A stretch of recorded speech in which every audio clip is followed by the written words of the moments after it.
Jadi Yesus menjawab mereka dengan parabel domba yang tersesat. Ya, jadi pertanyaan mengapa Yesus bergaul dengan orang-orang berdosa dijawab oleh Tuhan Yesus di ayat 4. Ya, siapakah di antara kamu yang mempunyai 100 ekor domba, dan jikalau ia kehilangan seekor di antaranya, tidak meninggalkannya yang ke-99 ekor di padang gurun dan pergi mencari yang sesat itu sampai ia menemukannya. Dan kalau ia telah menemukannya, ia meletakkannya di atas bahunya dengan gembira. Nah, ini jawabannya. Aku berkata kepadamu, demikian juga akan ada sukacita di sorga karena satu orang berdosa yang bertobat, lebih daripada sukacita karena 99 orang benar tidak memerlukan pertobatan. Ya, jadi jelas di sini Yesus mencari dan mengasihi orang berdosa yang bertobat. Ini parabel domba yang hilang menjawab pertanyaan orang-orang Farisi. Ini adalah satu contoh, ya. Kemudian aplikasi dari parabel. Ya, dengan parabel-parabel itu yang disampaikan oleh Tuhan Yesus, kita mendapatkan kebenaran. Kita menemukan kebenaran yang sesungguhnya, ya, karena ini diajarkan oleh Tuhan Yesus sendiri. Sebelum Tuhan Yesus itu disalibkan. Jadi Tuhan Yesus sudah memberikan gambaran atau kebenaran-kebenaran yang harus kita pegang selamanya, ya. Parabel mengenai orang Samaria yang bermurah hati, ya, itu adalah satu contoh bahwa apakah ada suatu sikap yang perlu kita rubah? Apakah kita kurang mengasihi? Ya, jawabannya kita membaca orang Samaria yang baik hati. Jadi dalam mengaplikasikannya, kita mencari kebenaran dari parabel itu sendiri. Kita mencari apa yang kita bisa perbuat, mengubah sifat-sifat kita, mentransformasi sifat-sifat kita, ya. Apakah ada juga sikap-sikap yang perlu kita kembangkan yang tidak kita miliki? Nah, itulah fungsi-fungsi aplikasi dari parabel, ya.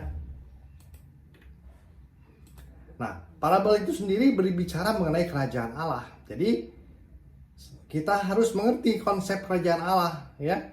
Kerajaan Allah adalah suatu kerajaan di mana Yesus adalah sebagai rajanya. Yang saat ini waktu kita di dunia, Yesus memimpin hati kita. Jadi kita dipimpin oleh Tuhan Yesus sebagai raja kita, ya. Roh Kudus diberikan untuk membantu kita berjalan sesuai dengan kebenaran firman Tuhan, ya. Jadi bagi mereka anak-anak Tuhan yang sudah dibaptis, mengaku percaya, akan ada Roh Kudus, sehingga sikap yang kurang baik selalu diingatkan oleh Roh Kudus untuk selalu kembali ke jalan yang benar, ke kebenaran yang sejati, karena diingatkan Yesus adalah yang memimpin hidup kita.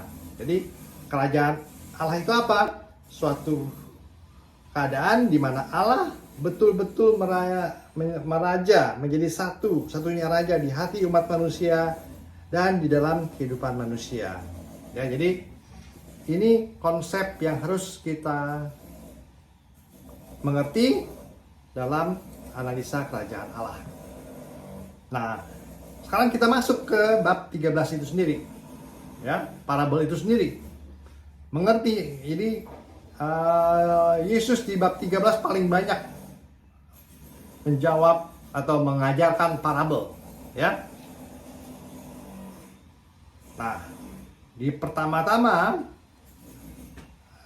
di benak murid Yesus kan bertanya-tanya nih dengan penolakan Yesus oleh bangsa Israel, bangsa Yahudi. Problem kerajaan Allah apakah masih berlanjut? bagaimana selanjutnya dengan penolakan ini? Kami ini cuma 12 orang. Nah, di sini Yesus menjawab dengan parabel di Matius 13, 18 sampai 22 tentang penabur. Nah, jadi penabur ini menjawab pertanyaan murid-murid Yesus, bagaimana selanjutnya? Ya. Nah, dijelaskan di penabur itu di pasal 13 ayat 18 sampai 22 ya.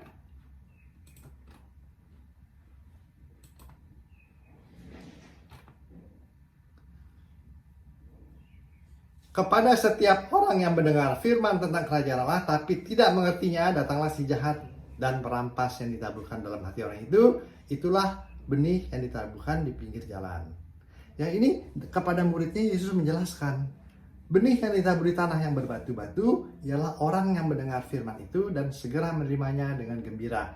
Tetapi ia tidak berakar dan tahan sebentar saja. Apabila datang penindasan ataupun penganiayaan karena firman itu, maka orang itu pun segera murtad.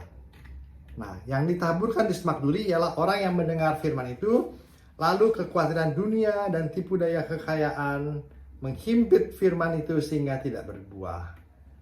Yang ditaburkan di tanah yang baik ialah orang yang mendengarkan firman itu, mengerti, dan karena itu berbuah. Ada yang 100 kali lipat, ada yang 60 kali lipat, ada yang 30 kali lipat. Ya, jadi kerajaan Allah akan terus berlanjut dengan firman Tuhan, ya, karena yang ditabur itu akan berlipat ganda. Bagi mereka yang menerimanya, itu akan berlipat ganda. Jadi dibandingkan yang tadi yang berbatu-batu, yang di semak duri, di tanah keras, dengan yang berlipat ganda, lebih banyak yang berlipat ganda. Ini untuk menjawab pertanyaan murid-muridnya, apa yang akan terjadi selanjutnya? Apakah kerajaan Allah ini tetap berlanjut? Ya, jawabannya di hati orang-orang percaya, orang-orang pilihan Tuhan Yesus, firman itu akan berbuah banyak. Ya. Kemudian, bagaimana banyak guru-guru palsu? Banyak-banyak orang yang bertobat, ya. Nah, itu dijelaskan oleh dalam perumpamaan Matius 13 ayat 35 sampai 43. Ya. Apa itu dijelasinnya? Penjelasannya.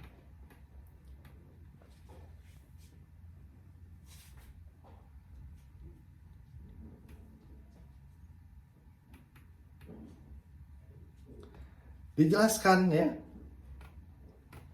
supaya genaplah firman Tuhan yang disampaikan oleh Nabi, aku mau membuka mulutku mengatakan perumpamaan, aku juga mau mengucapkan hal-hal yang tersembunyi sejak dunia dijadikan.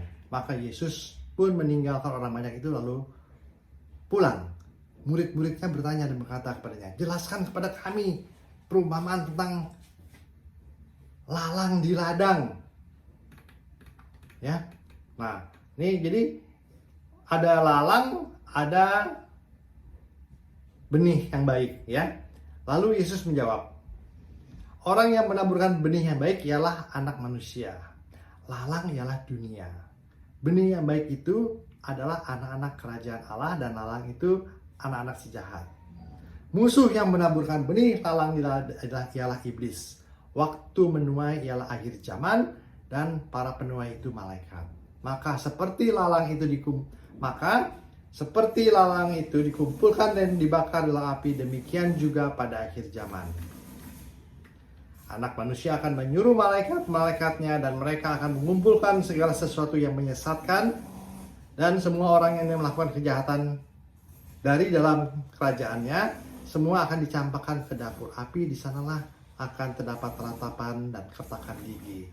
Pada waktu itulah orang-orang benar akan bercahaya seperti matahari dan dalam kerajaan Bapa mereka.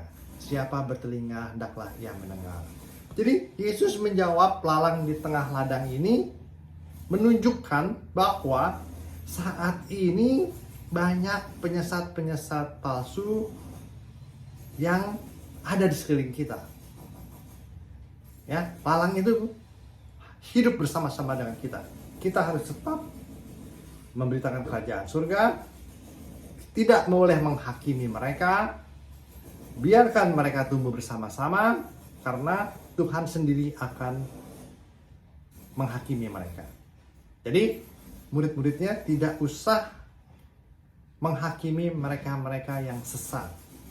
Kita sebagai anak-anak Tuhan di dunia ini, yang zaman sekarang banyak pengajaran-pengajaran palsu, ya sudah, kita konsentrasi kita bukan itu.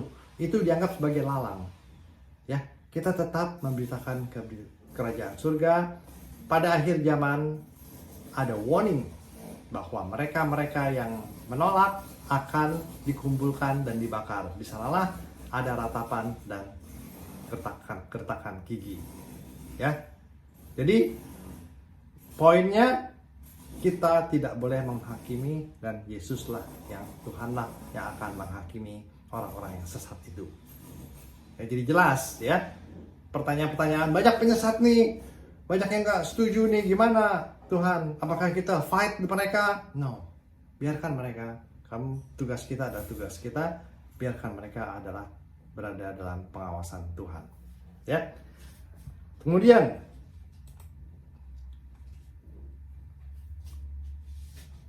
selanjutnya di perumpamaan mengenai biji sesawi. Sebetulnya biji sesawi itu menjawab pertanyaan murid-murid Yesus yang cuma 12 orang. Tuhan, kami ini cuma 12, kami ini kecil. Bagaimana mungkin kami bisa membesarkan kerajaan Allah? Nah, jawaban biji sesawi adalah jawaban untuk murid-murid Yesus. Ya, apa jawabannya biji sesawi? Perumpamaan biji sesawi di Matius 13 ayat 31 sampai 32.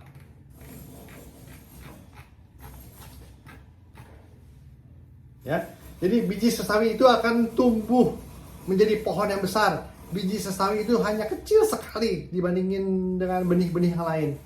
Jadi maksud Tuhan Yesus, cukuplah dengan imanmu yang kecil itu. Walaupun kamu kecil, kamu menjadi pohon yang besar.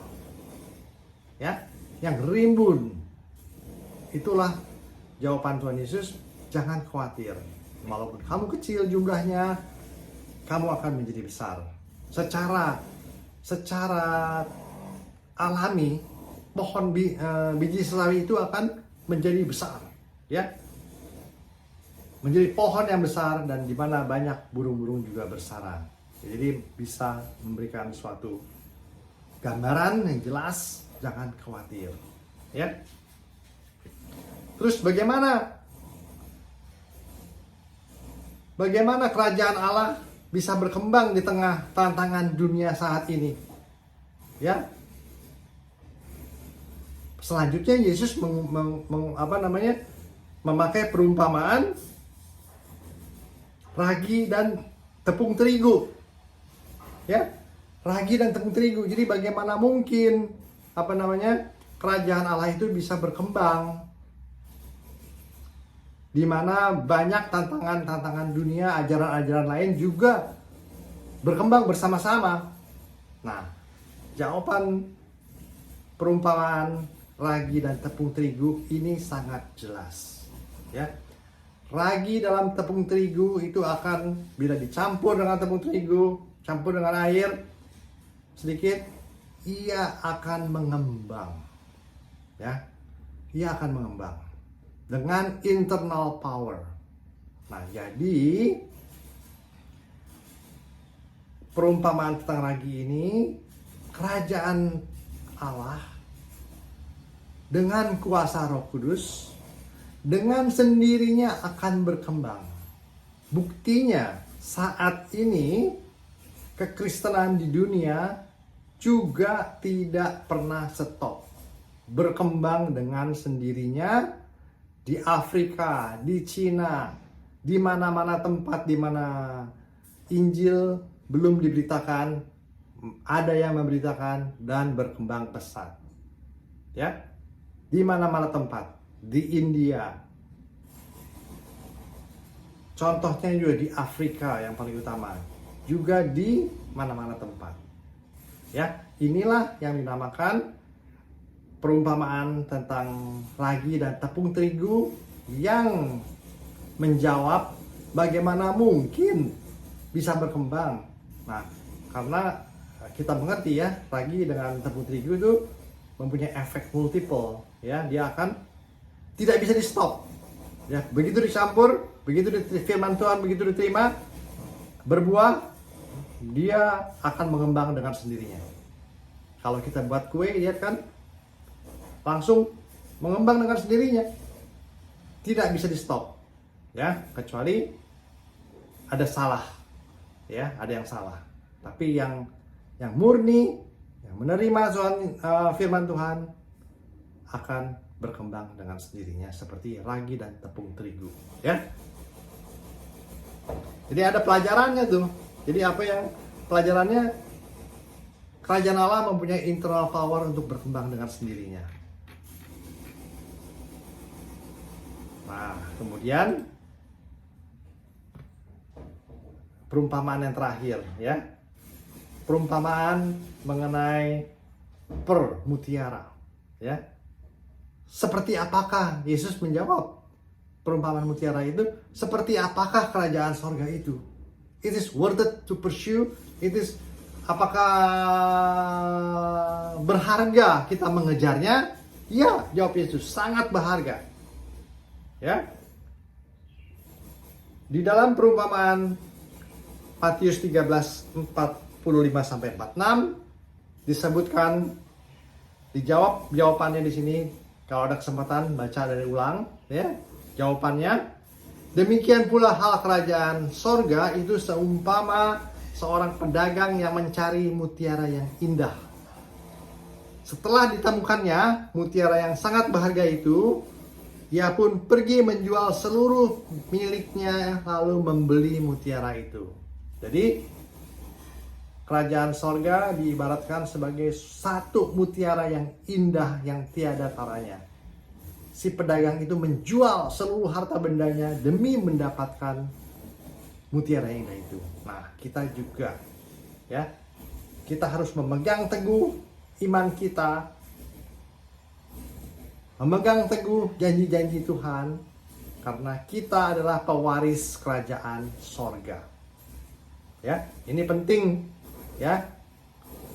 Renungkan, cermati perumpamaan itu, ya, karena ini sungguh-sungguh gambaran yang akan terjadi karena Tuhan Yesus sendiri yang memberitakannya. Terakhir, ya, mengenai penjala-penjala ikan. Ya, penjala-penjala ikan dapat macam-macam ikan. Ini juga salah penghakiman, ya. Bagaimana dengan mereka-mereka yang hidup bersama-sama? Ya, ini adalah juga karena salah satu tujuan dari perumpamaan adalah judgment, ya. Untuk perumpamaan penjala ikan, mereka-mereka yang menolak akan menerima hukuman, dan para malaikatlah yang akan memisahkan mereka, ya. Saya bacakan. Demikian pula halnya kerajaan sorga itu seumpama pukat yang ditaburkan di laut lalu mengumpulkan berbagai jenis ikan. Setelah penuh, maka pukat itu pun diseret orang ke pantai, lalu duduklah mereka dan mengumpulkan ikan yang baik ke dalam pasu dan ikan yang tidak baik mereka buang. Demikianlah juga pada akhir zaman, malaikat-malaikat akan datang memisahkan orang yang jahat dan orang yang benar.